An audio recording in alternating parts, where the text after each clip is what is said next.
There is a dangerous kind of comfort that slowly empties a life. It looks peaceful from the outside, no challenge, no pressure, no difficult questions, no meaningful responsibility. But inside, the person begins to disappear because nothing asks them to become fully awake. Ikigai argues that human beings do not thrive by avoiding all difficulty. We thrive when difficulty has meaning, when attention has a target, and when our daily actions connect to something larger than mood. Welcome. In this second part, we will explore the book's bridge between Western psychology and Japanese longevity, Viktor Frankl's search for meaning, the practice of flow, and the lives of people who kept going because life still asked something from them. The chapter on logotherapy is one of the most important parts of the book because it gives Ikigai a psychological foundation.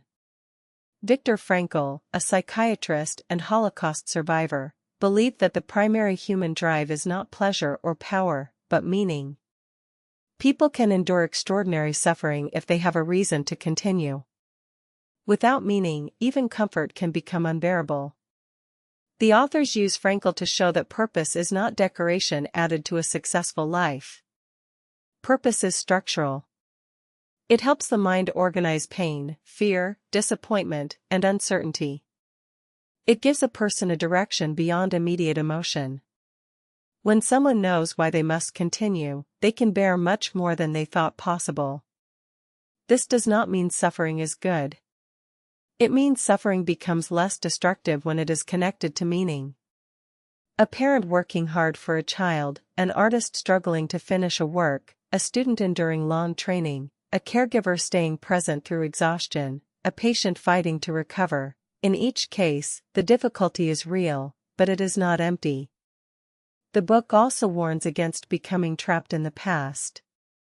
Logotherapy tries to turn attention toward the future, toward the task waiting to be completed, the person waiting to be loved, the responsibility waiting to be accepted. That is a powerful shift. Instead of asking only, "Why did this happen to me?" we also ask, "What is life asking of me now?" For the audience, this is one of the most practical questions in the entire book. When you feel stuck, do not only ask what you want from life. Ask what life is asking from you. That question moves you from passive confusion to active responsibility. It may not solve the whole problem, but it gives the next step a shape. The book then connects meaning with flow. Flow is the state of deep absorption when time seems to vanish and the person becomes fully involved in an activity. The authors describe familiar examples: skiing, cooking, reading, surfing, working on a task that absorbs the whole mind.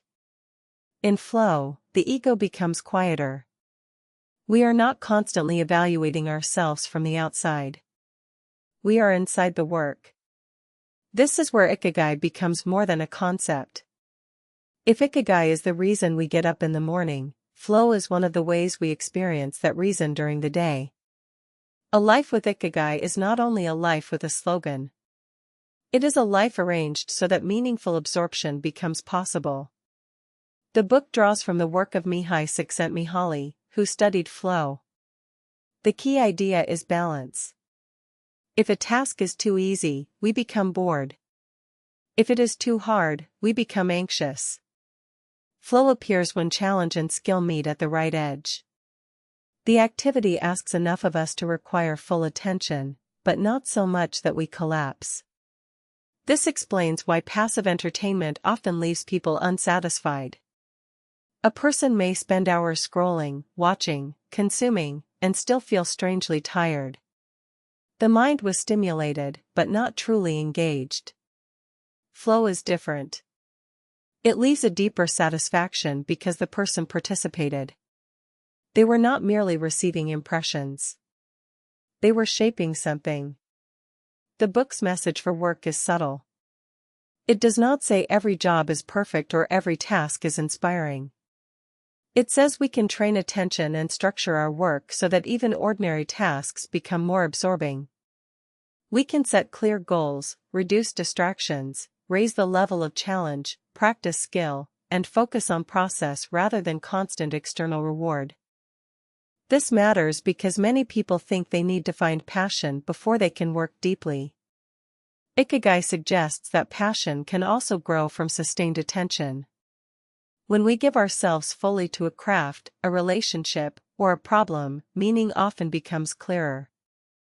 We discover ourselves through practice. This is a serious idea because it reverses a common modern assumption. We often say, "I will commit when I feel inspired." But many meaningful lives work the other way around. Commitment comes first, and inspiration follows the repeated contact. A musician does not feel magic every time they practice scales. A teacher does not feel heroic every day. A parent does not feel patient every hour. But returning to the work builds identity. The person becomes shaped by what they keep choosing. The book's treatment of flow also helps us understand why some work drains us and some work renews us. It is not only the number of hours. It is the quality of attention. Fragmented work makes the mind feel scattered, even if the tasks are not physically difficult. Deep work can be tiring, but it often leaves a cleaner satisfaction because the mind was allowed to complete a full movement. This has practical consequences. If you want more ikigai in your work, do not only ask whether the job is perfect. Ask whether the day contains conditions for meaningful attention. Are your goals clear? Do you receive feedback? Are you building skill? Are you challenged at the edge of ability? Do you have stretches of uninterrupted time? Can you see who benefits from the work? These details can turn a task from mechanical labor into a practice. Of course, some jobs are genuinely exploitative, chaotic, or misaligned. Ikigai should not be used to romanticize unhealthy work. But even then, the concept can help a person decide what to protect and what to change. Maybe the current job is not the whole ikigai. Maybe it is the financial base that supports a deeper purpose after hours. Maybe it teaches a skill. Maybe it reveals what must be left behind. Meaning does not always mean staying. Sometimes it means preparing to move with clarity. There is a strong lesson here for modern life. We are surrounded by tools that fracture attention. Every notification pulls the mind away from depth. Every comparison invites us to leave our own life and judge it from the outside. Flow requires the opposite: one task, one field of attention, one clear challenge, enough time, and the courage to be fully present. The book also connects flow with micro-flow, the small moments of absorption inside ordinary routines. Washing dishes, preparing tea, walking, gardening, organizing a space, practicing a melody, writing a message with care. These can become small forms of presence if we stop treating them as obstacles between us and life. The Okinawan model shows that meaning is not always found in spectacular achievement. It is often found in doing simple things with full attention. This idea is easy to underestimate. Many people divide life into important moments and wasted moments. The important moments are promotions, purchases, travel, milestones, and public success. The wasted moments are cleaning, commuting, waiting, preparing, repairing, and repeating. Ikigai quietly challenges that division. If a large part of life is made of ordinary repetition, then the quality of ordinary repetition matters enormously. The person who can bring attention to ordinary tasks has more life available to them. They do not need every day to be dramatic in order to feel present. They can find meaning in care, order, skill, and rhythm. This is not about pretending chores are glamorous. It is about refusing to abandon the present simply because it is ordinary. In that sense, flow is also an antidote to resentment. When we do tasks with divided attention, part of us is always saying, "I should be somewhere else." But when we enter the task fully, the task becomes less like an interruption and more like a place. We are here. We are doing this. We are alive in this moment too. One of the strongest examples in the book is the people who live far beyond the average lifespan and still remain mentally connected to life. The authors discuss supercentenarians and elders from different cultures, not as superheroes, but as people whose habits reveal patterns. They often keep routines.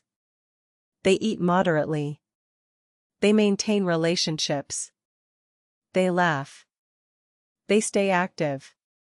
They have something that keeps them engaged.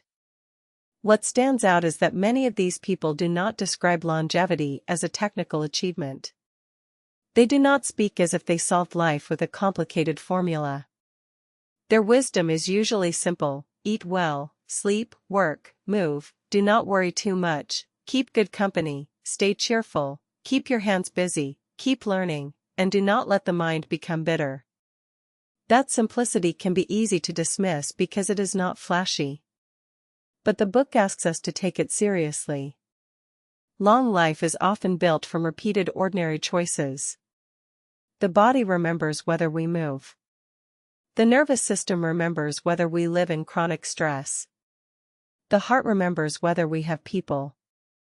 The mind remembers whether we are still challenged. The Okinawan elders become especially important because they show Ikigai in daily form. Their purpose is not always abstract. It may be caring for a garden, meeting friends, preparing food, practicing a song, participating in local rituals, or helping neighbors. Their lives are not empty after a certain age because age does not remove them from the community. This is a major contrast with many modern societies. We often organize life around productivity, then treat people as less valuable when they are no longer economically productive. Ikigai offers a wider view. A person can be valuable because they carry memory, kindness, humor, care, patience, knowledge, and presence. The community that recognizes this gives its elders a reason to stay alive in more than the biological sense. There is also a lesson about identity. If your identity is built only on achievement, aging feels like loss. You cannot always be the fastest, strongest, most productive, or most admired. But if your identity is built on contribution, attention, learning, and love, it can change form without disappearing. You may contribute differently at 70 than at 30, but you can still contribute. This is why the stories of long-lived people in the book should not be read as trivia. Their ages are interesting, but their orientation is more important. They tend to keep some relationship with purpose. They do not speak as if life is finished. They keep a thread of involvement. The form may be humble, but the thread remains. The audience can apply this by asking what thread of involvement they are protecting. What part of your life would you continue even if nobody rewarded it publicly? What practice would still feel meaningful if it grew slowly? What relationship deserves more of your presence? What small duty keeps you connected to something better than self-absorption? The answer may reveal that Ikigai is already present, but underfed. A person may love teaching but spend all day managing paperwork. They may love making things but spend every evening consuming other people's creations. They may value family but give their best attention to strangers online. Ikigai does not always require inventing a new life. Sometimes it requires giving more oxygen to the life that is already asking to emerge. This is where the second part of the book becomes challenging. Meaning has to compete for time. Flow has to compete with distraction. Relationships have to compete with convenience. Health has to compete with comfort. If we do not choose deliberately, the easier force usually wins. The book's long-lived examples remind us that a life is not shaped by beliefs alone. It is shaped by repeated arrangements. The chapter on longevity masters also teaches humility. We should not pretend that every long-lived person lived perfectly or that every short life failed. Genetics, chance, illness, poverty, accident, and history all matter. Ikigai is not a guarantee. It is a set of patterns that seem to support vitality, purpose, connection, movement, moderation, resilience, and daily joy. This is important for the audience because self-help can become cruel when it promises total control. The book is better when read as guidance, not as a contract. You cannot control everything about lifespan. But you can influence the quality of your days. You can make the day less empty. You can move more. You can deepen friendship. You can choose a challenge. You can protect attention. You can ask what responsibility gives your life shape. Another useful lesson is that purpose does not need to be serious all the time. The book's examples include joy, humor, singing, celebration, and simple social pleasure. Ikigai is not grim duty. It is life energy. If your purpose makes you rigid, isolated, and joyless, something is missing. The longest living people in the book often seem to carry lightness. They keep laughing. They keep meeting. They keep enjoying small pleasures. The practice of flow can help here because flow is not only productive. It can happen in music, conversation, sport, craft, cooking, prayer, or play. The common feature is full engagement. When you are fully engaged, you are less trapped in regret and less consumed by anxiety. You are alive in the present. To apply this part of the book, begin with 2 questions. First, what gives my life meaning beyond comfort? Second, where can I create more flow in my daily routine? The answer may be surprisingly concrete. Turn off the phone for 1 hour. Practice one skill at the edge of your ability. Cook slowly. Walk without headphones. Work on one meaningful task before opening messages. Call someone who matters. Return to a craft you abandoned. Ikigai is not asking you to optimize every minute. It is asking you to stop leaking your life into distraction. It is asking you to give your attention to things that return energy, identity, usefulness, and calm. One helpful way to practice this is to create a small daily sanctuary for flow. It does not need to be long. It needs to be protected. During that time, remove the phone, choose one task, define what progress looks like, and work at a level that requires concentration. The task can be professional, creative, physical, relational, or spiritual. The key is that you are not half-present. You are giving the mind one clean object. Over time, this kind of practice teaches the nervous system that life is not only interruption. It teaches the self that attention can still be chosen. And once attention becomes stronger, purpose becomes easier to hear. A distracted life makes every desire sound equally loud. A focused life reveals which desires are deep and which are only noise. This is the hidden connection between Frankl and flow. Frankl asks us to find the why. Flow trains us to inhabit the now. Ikigai needs both. A why without present attention becomes an abstract dream. Present attention without a why can become pleasant but directionless. Together, they create a life that is both meaningful and alive in the moment. If this part of the book had to be turned into one daily practice, it would be this: choose one meaningful task and do it with full attention before the world divides you.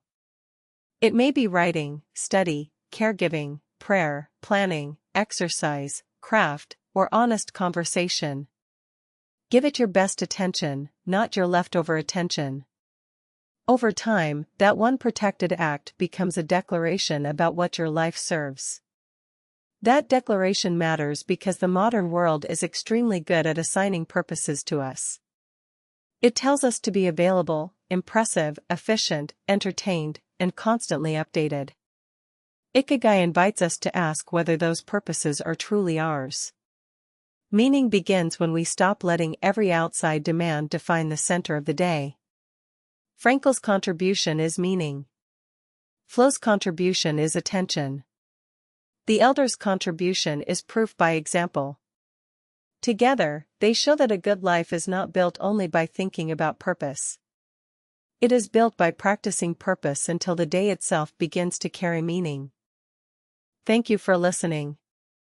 In the final part, we will go to Okinawa more directly and look at the concrete practices the book highlights: food, movement, social rhythm, resilience, wabi-sabi, and the art of continuing with grace. Until then, remember this: your life becomes deeper where your attention becomes whole.